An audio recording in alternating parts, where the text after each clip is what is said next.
Now, non-damage business interruption insurance provides cover for the loss of profits to a business resulting from an event which does not involve physical damage to the insured property, although it might involve physical damage to other property which is not the subject of the insurance.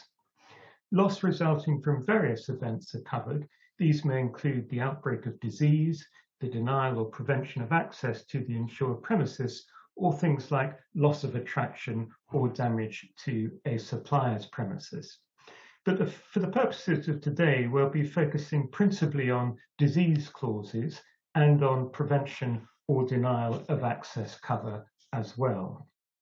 So we've looked at imposed, we've looked at restrictions, and the next key term in clauses of this nature is the inability to use. So the restrictions imposed must create an inability to use the insured premises. And what does inability to use amount to in these circumstances?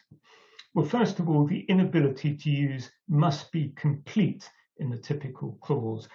Impairment or hindrance isn't usually enough. So it has to be that for whatever reason, the policyholder is completely shut out of their business premises.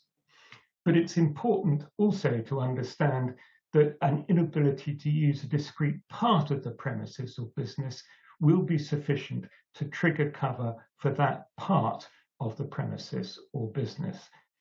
So the next issue that had to be addressed once one had looked at coverage, once one had looked at aggregation and occurrences, was what happened in extended notification periods. Now, generally speaking, in business interruption policies which provide cover for non-damage losses, there is often a clause which deals with extended notification periods.